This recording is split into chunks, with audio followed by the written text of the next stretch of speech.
Hello students, आज का हमारा टॉपिक है लॉगरिथम। और आज हम लोग लॉगरिथम के बारे में ही सारी चीज़ें अंडरस्टैंड करेंगे, राइट। तो चलिए शुरू करते हैं। लॉगरिथम पर आने से पहले मैं आपको कुछ एक्सपोनेंशियल फंक्शन के बारे में बात करता हूँ।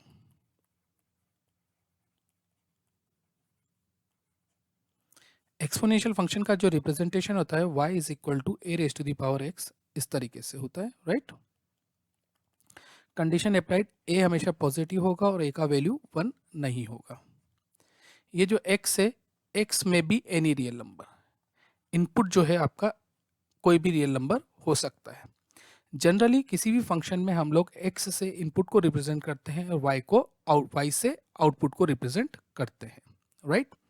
a का वैल्यू 1 क्यों नहीं होगा? अगर a की जगह मैं 1 लिखता हूं तो ये 1 raise to the power any number, so will always be 1। इसलिए a का वैल्यू 1 नहीं होगा क्योंकि it will be a constant 1।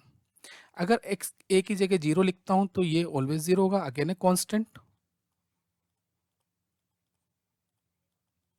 Right. ठीक है, हमेशा 0 ही रहेगा, हमेशा 1 ही रहेगा। सो a का वैल्यू 0 नहीं होगा, a का वैल्यू 1 नहीं होगा। अगर a का वैल्यू मैं नेगेटिव लिखता हूँ, से सपोज टू बी -2 लिया और पावर 1/2 लिया, तो ये आपका इमेजनरी हो जाएगा, आयोटा के साथ आएगा, जिसको हम लोग लेटर ऑन कॉम्प्लेक्स नंबर में स्टडी करेंगे। तो कुछ इरेगुलरिटीज रहेंगी, राइट। सो ये इमेजनरी हो जाएगा। तो इस फंक्शन को जो डिफाइन किया गया है वो हमेशा पॉजिटिव नंबर्स के लिए डिफाइन किया गया है और इसका वैल्यू 1 नहीं होगा, ग्रेटर देन 0 होगा और 1 नहीं होगा, राइट। लेट अगर मैं a का वैल्यू 2 ले लेता हूं तो y की डिफरेंट वैल्यूज हम लोग कैलकुलेट करते हैं फॉर डिफरेंट नंबर। 2 का पावर से -2, so 1/4। y is equal to 2 raise to the power -1, x की जगह मैं -1 लिखता हूँ, इट कम्स आउट 1/2। 2 की जगह 0, x की जगह 0 लिखते हैं तो कम्स आउट 1, x की जगह 1 लिखते हैं तो कम्स आउट 2, x की जगह 2 लिखते हैं तो कम्स आउट 4। सो आप देखिए, comes out, output y, output x, input. ये 1/4 है, ये 1/2 है, 1 है, ये 2 है, ये 4 है।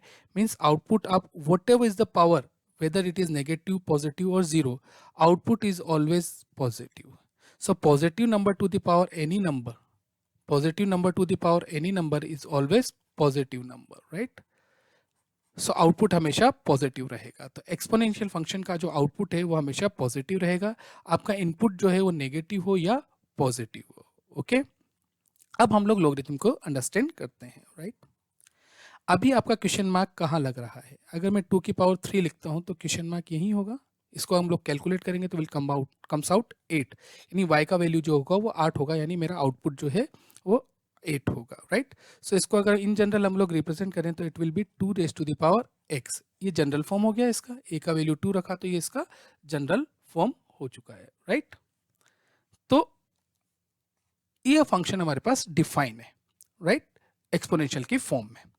अब अगर इसी को किसी व्यक्ति के दिमाग में ये आए कि what should be the power of 2, यानी क्वेश्चन मार्क यहां हो गया, such that resultant is 8। What should the power of 2 such that resultant is 8। सो अब मेरा क्वेश्चन मार्क यहां हो गया, यानी 2 का पावर क्या होना चाहिए। अब इस फंक्शन को रिप्रेजेंट करने का भी हमारे पास कोई तरीका नहीं है, तो इसको in the way of logarithm represent किया जाता है। So what should be the power of 2 such that resultant is 8। तो इसको रीड किया जाएगा। अब मेरा क्वेश्चन मार्क यहाँ आ जाएगा, राइट। तो इसको रीड किया जाएगा कि 2 का पावर क्या हो कि रिजल्टेंट 8 हो जाए, राइट। तो इसको रीड करेंगे, log 8 to the base 2 is what, right. तो यहाँ आंसर आप चाहे तो 3 लिख सकते हैं कि 3 होगा। तो इस लॉगरिथम हमें क्या बताता है? लॉगरिथम हमेशा पावर ऑफ द बेस बताता है कि 2 का पावर क्या होना चाहिए। तो 2 का पावर 3 होगा तो रिजल्ट जो हो 8 हो जाएगा। तो मेरा आउटपुट जो है, आंसर जो है मेरा 3 होगा, ओके। तो यही चीज को हम लोग इन जनरल फॉर्म में लिखें एक बार। तो यहाँ पर है y is equal to 2 raise to the power a raise to the power x। तो लॉगरिथम फॉर्म में हम बात करेंगे कि a का पावर x है तो रिजल्ट y है। So what should be the power of a such that result is x। a का पावर क्या हो कि y मिल जाए। सो इसको लिखने का तरीका कुछ इस तरीके से होगा। तो log y to the base a is equal to x। So ये इनपुट है।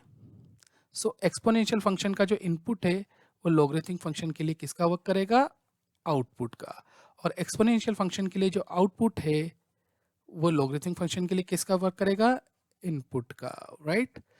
सो ये जो पोर्शन है y वाला, ये हमेशा लॉगरिथम के लिए कैसा होगा, पॉजिटिव, और इसके लिए सेम कंडीशन से अप्लाइड होंगी, a का वैल्यू ग्रेटर देन 0 होगा और a का वैल्यू 1 नहीं होगा, राइट। सो इसको एक बार मैं रिपीट करता हूँ कि लॉगरिथमिक फंक्शन का जो आउटपुट है x, ये हमेशा एक positive value, any real number, ये कोई भी रियल नंबर हो सकता है, बट लॉगरिथमिक फंक्शन के लिए जो इनपुट है y, वो हमेशा कैसा होगा, पॉजिटिव रियल नंबर होगा, पॉजिटिव होगा, और 1 सॉरी पॉजिटिव रियल, क्योंकि y जो होगा वो हमेशा पॉजिटिव है, सो y जो होगा वो हमेशा पॉजिटिव ही होगा। तो ये पोर्शन हमेशा पॉजिटिव होगा, ये कभी भी नेगेटिव नहीं हो सकता। a पॉजिटिव होगा, a का वैल्यू 1 नहीं होगा, और जो ये x है यानी आउटपुट, आउटपुट में भी एनी रियल नंबर, ये कोई भी रियल नंबर हो सकता है, राइट। अब बात करते हैं, अभी थोड़ी देर पहले मैंने आपको कहा था कि इन जनरल y हमेशा आउटपुट को रिप्रेजेंट करता है और x जो है वो इनपुट को रिप्रेजेंट करता है। तो यहाँ पर भी मैं y और x को आपस में इंटरचेंज कर दूंगा, सच दैट y आउटपुट को रिप्रेजेंट करे, x के प्लेस पे मैं y लिख दूंगा और y के प्लेस पे मैं x लिख दूंगा, राइट। तो ये मेरा प्रॉपर रिप्रेजेंटेशन हो गया लॉगरिथमिक फंक्शन का, where a is greater than 0 और a का वैल्यू 1 नहीं होगा। लेकिन कंडीशन सेम है, x इस x से रिसेंबल नहीं करना है, ये x नहीं है, इस x के प्लेस में मैंने क्या लिखा है, y, राइट। सो ये हो गया आउटपुट, और आउटपुट में भी एनी रियल नंबर, और ये x जो है, ये x ये वाला x नहीं है, okay, make it clear in your mind, ये x नहीं है, y को मैंने x से रिप्लेस किया है, यानी ये इनपुट है, यानी लॉगरिथमिक फंक्शन के लिए ये इनपुट है, और ये इनपुट हमेशा कैसा होगा, पॉजिटिव होगा, ये कभी भी नेगेटिव नहीं हो सकता है। क्यों? क्योंकि लॉगरिथमिक फंक्शन के लिए जो इनपुट है वो एक्सपोनेंशियल फंक्शन का आउटपुट है, और एक्सपोनेंशियल फंक्शन का जो इनपुट है वो लॉगरिथमिक फंक्शन के लिए आउटपुट है, राइट। यानी ये दोनों एक दूसरे के इन्वर्स फंक्शंस बोले जाते हैं, एक्सपोनेंशियल फंक्शन और लॉगरिथमिक फंक्शन एक दूसरे के इन्वर्स फंक्शन बोले जाते हैं। इन्वर्स फंक्शन का जो डेफिनेशन है वो ये कहता है कि अगर f का इन्वर्स g है तो f का इनपुट g के लिए आउटपुट का वर्क करेगा, और f का आउटपुट जो है वो g के लिए इनपुट का वर्क करेगा। So then f and g are said to be inverse of each other, यानी फर्स्ट का इनपुट सेकंड के लिए आउटपुट और सेकंड का आउटपुट इनपुट फर्स्ट के लिए आउटपुट का वर्क करेगा, then those two functions are said to be inverse functions, right. So logarithmic function अगर मुझे डिफाइन करना है तो ये लिखा जाएगा y is equal to log x to the base a, जहाँ पर x हमेशा पॉजिटिव नंबर होगा क्योंकि ये एक्सपोनेंशियल फंक्शन का आउटपुट है, और ये एक्सपोनेंशियल फंक्शन का इनपुट है जो कि एनी रियल नंबर होगा जो कि लॉगरिथम के लिए आउटपुट का वर्क करेगा, और a हमेशा पॉजिटिव होगा और a का वैल्यू 1 नहीं होगा, ओके। सो ये था लॉगरिथम की बेसिक डेफिनेशन, लॉगरिथम क्या बताता है, लॉगरिथम हमें पावर ऑफ द बेस को डिस्कस करता है, ओके। नाउ आइए लॉगरिथमिक फंक्शन को दो पार्ट में हम लोग डिस्कस करेंगे। पहला तो ये होता है कि जब बेस ए से बेस जो है ए ग्रेटर देन 0 है तो इसमें दो कंडीशन बनेगा कि ए का वैल्यू 0 से तो बड़ा है बट 1 से छोटा है, और सेकंड कंडीशन ए का वैल्यू 1 से ग्रेटर है क्योंकि ए का वैल्यू 1 भी नहीं होता है, ओके। सो ये दो केसेस हमारे पास बनते हैं, राइट। सो पहला केस हम लोग बात करें कि ए का वैल्यू अगर मैं 1/2 ले लेता हूँ, राइट। सो 1/2 का पावर अगर मैं -2 लिखता हूँ तो इट कम्स आउट 4, 1/2 का पावर अगर मैं लिखता हूँ -1 तो कम्स आउट 2, 1/2 का पावर 0 तो कम्स आउट 1, 1/2 का पावर 1 तो कम्स आउट 1/2, 1/2 का पावर 2 तो कम्स आउट 1/4, ओके, 1/2 का पावर 3 तो कम्स आउट 1/8, राइट। तो आइए इसको लॉगरिथम फॉर्म में लिखें, 1/2 का पावर क्या हो, रिजल्ट 4 हो जाए, ओके। 1/2 का पावर क्या हो, रिजल्ट 2 हो जाए, 1/2 का पावर क्या हो, रिजल्ट 1 हो जाए, 1/2 का पावर क्या हो, रिजल्ट 1 हो जाए, अच्छा 0, रिजल्ट 1 हो जाए, ये 1, ठीक है, 1/2 हो जाए, 1/2 का पावर क्या हो, रिजल्ट 1/4 हो जाए, राइट। सो यहाँ से आंसर होगा मेरा कितना, -2, क्योंकि 1/2 का पावर क्या होना चाहिए, -2, 1/2 का पावर क्या होना चाहिए, -1, 1/2 का पावर क्या होना चाहिए, 0, 1/2 का पावर क्या होना चाहिए, रिजल्ट 1/2 हो जाए, इज वोट 1, 1/2 का पावर क्या होना चाहिए, रिजल्ट 1/4 हो जाए, 2, ओके। सो लॉगरिथमिक फंक्शन का अगर मैं ग्राफ प्लॉट करूँ पहले केस में, जबकि ए का वैल्यू 0 से तो ग्रेटर है और 1 से लेस है, राइट। आपको मालूम है लॉगरिथमिक फंक्शन के लिए इनपुट हमेशा कैसा होगा, पॉजिटिव, तो ग्राफ हमेशा positive direction of x axis इस तरफ ही प्लॉट होगा, इस तरफ प्लॉट नहीं होगा। Okay, next. ओके, अगर मैं लिखता हूँ 4, राइट, चलिए यहाँ से स्टार्ट करते हैं। 1/4, 1/4 पे मुझे क्या मिल रहा है, 2, राइट। फिर 1/2, थोड़ा आगे बढ़ते हैं, 1/2 पे क्या मिल रहा है, 1, राइट। 1 पे क्या मिल रहा है, 0। 2 पे क्या मिल रहा है, ये 2 है सपोज टू बी, ये 1 है मेरा, ये 1 है। तो 2 पे क्या मिल रहा है आपको, -1, negative direction of Y axis. Okay, so graph मेरा कुछ इस तरीके से बनेगा। सो ये मेरा लॉगरिथम का ग्राफ बनेगा, कंडीशन अप्लाइड, जबकि आपका बेस जो है 0 और 1 के बीच में लाई कर रहा है। यहाँ पे अगर आप ध्यान से देखेंगे तो इनपुट जब 0 और 1 के बीच में है तो आउटपुट मेरा कैसा है, पॉजिटिव। ये देखिएगा 0 और 1 के बीच में, यानी 0 से बड़ा है और 1 से छोटा है, 1/2, 1/4, आउटपुट कैसा आ रहा है, पॉजिटिव आ रहा है। और जैसे ही इनपुट मेरा 1/1 से ग्रेटर हुआ, 1 से ग्रेटर हुआ मतलब 1 पे तो 0 हो रहा है, 2 हुआ, 4 हुआ, तो आउटपुट कैसा आ रहा है, नेगेटिव आ रहा है। ओके, सेकेंड हम लोग कर्व की बात करें, ग्राफ की बात करें, तो ए का वैल्यू अगर मैं ले लेता हूँ ए ग्रेटर देन 1, तो let a is equal to 2 ले लेते हैं। सो 2 का पावर -3, 2 का पावर -2, सो कम्स आउट 1/8, 1/4। ये एग्जाम्पल है समझाने के लिए, इससे क्लियर कट आपको बहुत इजी वे में समझ में आ जाता है। 2 की पावर 0 इज इक्वल टू 1, 2 की पावर 1 इज इक्वल टू 2 और 2 की पावर 2 इज इक्वल टू 4, 2 की पावर 3 इज इक्वल टू 8। इसको लॉगरिथम फॉर्म में अगर मैं रिप्रेजेंट करूंगा तो क्या लिखूंगा, what should be the power of 2 such that resultant is 1/8, what should be the power of 2 such that resultant is 1/4, what should be the power of 2 resultant is 1/2, what should be the power of 2 resultant is 1, what should be the power of 2 resultant is 2, what should be the power of 2 resultant is 4, what should be the power of resultant is 8, right। so यहाँ से मुझे मिलेगा -3 होना चाहिए, -2, -1, -2, -1, 0, 1, 2, 3। यहाँ पे एक चीज़ notice करेंगे कि log 1 का वैल्यू कितना आ रहा है, 0। तो बेस कुछ भी हो, कंडीशन वही है बेस के लिए, पॉजिटिव होना चाहिए, 1 नहीं होगा, लेकिन बेस अगर मेरा कुछ भी होगा, log 1 का वैल्यू हमेशा क्या होगा, 0, क्योंकि बेस किसी भी नंबर का पावर अगर 0 होगा तो आंसर हमेशा कितना होगा, 1 होगा। और अगर ये दोनों सेम होते हैं तो हमेशा आंसर कितना होगा, 1। क्लियर कट है, 2 की पावर क्या हो कि आपको रिजल्ट भी 2 ही मिले, तो जिस नंबर का पावर क्या होगा, 1 होगा, वही नंबर आपको वापस मिलेगा। तो हमेशा इन दोनों में आपको ये हमेशा 0 और ये हमेशा 1 ही रहेगा। ओके, इसका ग्राफ प्लॉट करते हैं। आप देखिएगा 1/8, ये 1/8 है, 1/8 पे मिल रहा है -3, ये 0 हो गया। 1/4 पे मिल रहा है -2, थोड़ा सा ऊपर, फिर -1 और 1 पे मिल रहा है आपको अगेन 0, फिर 2 पे मिल रहा है 1, 4 पे मिल रहा है 2। सो सिमिलरली यहाँ पे अगर मैं देखूंगा तो मेरा ग्राफ कुछ इस तरीके से बनता है। तो यहाँ 0 और 1 के बीच में देखा जाए तो आउटपुट हमेशा नेगेटिव आते हैं और आफ्टर 1 जो है आउटपुट हमेशा पॉजिटिव आएगा। तो यहाँ पर आपको एक चीज़ में, एक मिनट, ओके, तो यहाँ पर आप दोनों ही ग्राफ को अगर साइमल्टेनियसली देखेंगे तो आपको कुछ नज़र आने आएगा। यहाँ पे देखिएगा ये 4 है और ये 1/2 है। अगर 1 को मिडिल नंबर माने हम लोग तो ये 1/2 1 से ग्रेटर है और ये 1 से लेस है, ये 1 से ग्रेटर है, ये 1 से लेस है, ये 1 से ग्रेटर, ये 1 है तो 0 हो गया। ये दोनों ही नंबर 1 से लेस है और ये दोनों ही नंबर 1 से लेस है। तो जब ये 1 के अपोजिट साइड है, यानी एक बड़ा है और एक छोटा है, एक बड़ा है और एक छोटा है, तो आउटपुट हमेशा कैसे आ रहे हैं, नेगेटिव। और ये दोनों ही 1 के सेम साइड पर है, दोनों ही कैसे छोटे हैं।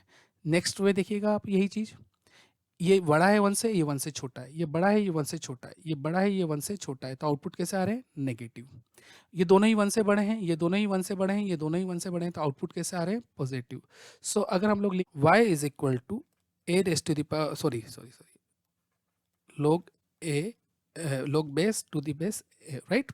सो अगर a और x की बात करें तो a और x अगर एक 1 के सेम साइड पे होंगे, सेम साइड ऑफ 1, तो आउटपुट हमेशा कैसे आएंगे, पॉजिटिव। और अगर एक 1 से बड़ा होगा और एक 1 से छोटा होगा तो आउटपुट हमेशा कैसे आएंगे।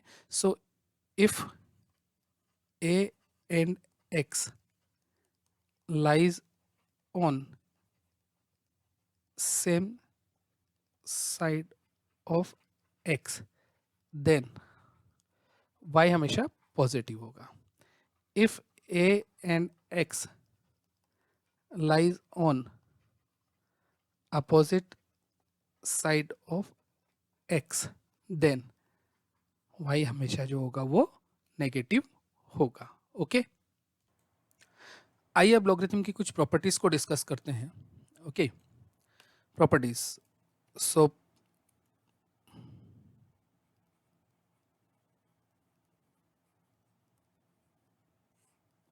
पहला प्रॉपर्टी है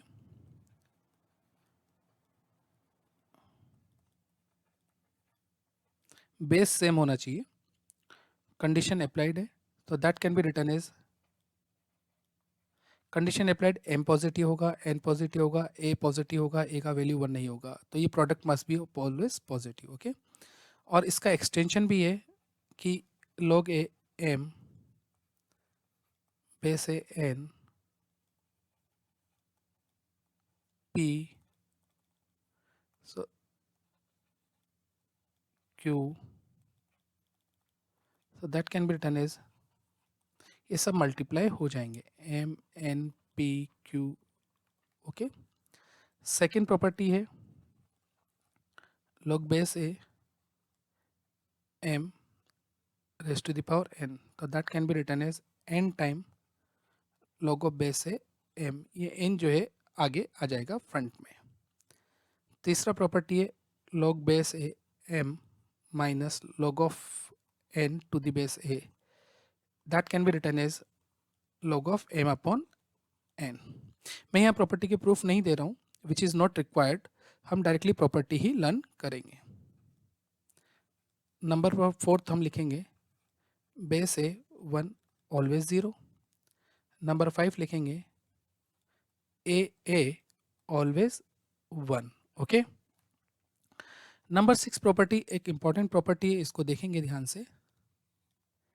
ए का पावर बी एंड ए का पावर एम का पावर एन, बेस में भी पावर में दिया हुआ है और m का पावर n लिखा हुआ है, तो that can be written as n upon b log a m.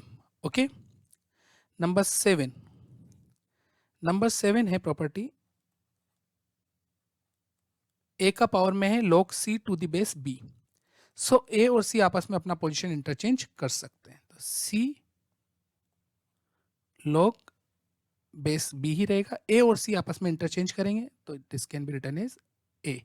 Okay, number 8 है, इसी से रेलेवेंट है, a raise to the power a m, तो दिस इज व्हाट m, ये m के इक्वल हो जाता है. अगर 7th प्रॉपर्टी के अकॉर्डिंग हम लोग a और c को इंटरचेंज करें, सो यहाँ m और a को इंटरचेंज करें तो यहाँ a हो जाएगा, और अगर यहाँ a हो गया तो a और a मिलके कितना हो जाएगा 1, तो केवल m ही आपका वैल्यू रह जाएगा. तो इसलिए इस प्रॉपर्टी का वैल्यू, इसका वैल्यू जो होगा वो m होगा. ओके, नेक्स्ट पेज पे चलते हैं. नाइन्थ प्रॉपर्टी आपका बेस चेंज प्रॉपर्टी है. बेस चेंज प्रॉपर्टी यह है कि अगर सपोज टू बी किसी सम में हमें बेस a रिक्वायर्ड नहीं है, log to b to the base a, अगर मुझे a रिक्वायर्ड नहीं है और मुझे बेस चेंज करना है, so we can write log b upon log a. Now we can write the base which we have required. Okay, suppose to be we have required c, सो हम यहाँ पे c लिख देंगे. हमें a रिक्वायर्ड है a लिखेंगे, b required है b लिखेंगे, c रिक्वायर्ड है c लिखेंगे, जो लिखेंगे. सो ये आपका बेस चेंज प्रॉपर्टी हो गया. इसी में अगर मैं फिर लिखता हूँ log b और ये log a, अगर मुझे बेस b रिक्वायर्ड हुआ सपोज टू बी, तो मैं यहाँ b लिखूंगा. b ये होने की वजह से 1 हो जाएगा, सो ये हो जाएगा log a to the base b. log b to the base a, तो 1 अपॉन रेसिप्रोकल, a और b आपस में अगर अपना पोजीशन इंटरचेंज करे तो रेसिप्रोकल करके लिखा जा सकता है. तो ये आपका बेस चेंज प्रॉपर्टी हो गया है. ओके, 10th अगर मैं बात करता हूँ तो एक सिंपल सा है, एग्जाम्पल से मैं इस चीज़ को क्लियर करता हूँ.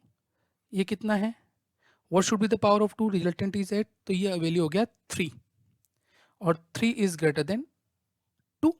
ओके, अब अगर इसको एक्सपोनेंशियल फॉर्म में लिखना हो तो कैसे लिखेंगे, ये 8 हुआ और ये 2 का पावर 2 हुआ, अब मुझे इनके बीच में एक इनइक्वेशन साइन लगाना है, तो इनइक्वेशन साइन यही रहेगा, ग्रेटर का ही, 2 का पावर 2 4 होगा, ओके। और अगेन एक एग्जांपल मैं फिर लेता हूँ, 1/8, ओके। ये अगेन 3 है, 1/2 का पावर क्या होगा 3, तो रिजल्ट मुझे मिलेगा 1/8, ओके। सो ये अगेन 3 ही होगा, और ये मैंने लिखा 2। फिर मैं बात करता हूँ, ये हो गया 1/8 और ये 1/2 का सॉरी 2 का पावर 1/2 का पावर 2, 1/2 का पावर 2, ये हो गया 1/4। अब इन इक्वेशन का साइन जो है वो रिवर्स हो जाएगा। अब इन इक्वेशन का साइन जो है वो रिवर्स हो जाएगा, क्योंकि 1/4 जो है 1/8 से ग्रेटर होता है। तो यहाँ लिखा जाएगा if log 8 m is greater than n, that implies, okay.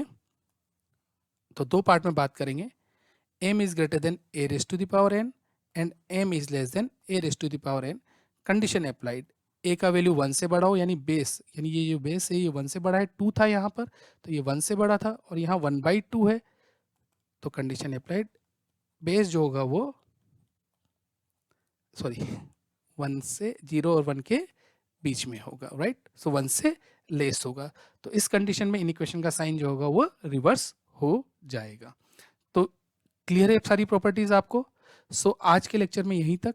Next lecture में हम जो है इसकी सारी प्रॉपर्टीज को भी डिस्कस, प्रॉपर्टीज के ऊपर जो जितने भी क्वेश्चन होंगे उनको डिस्कस करेंगे। Thank you.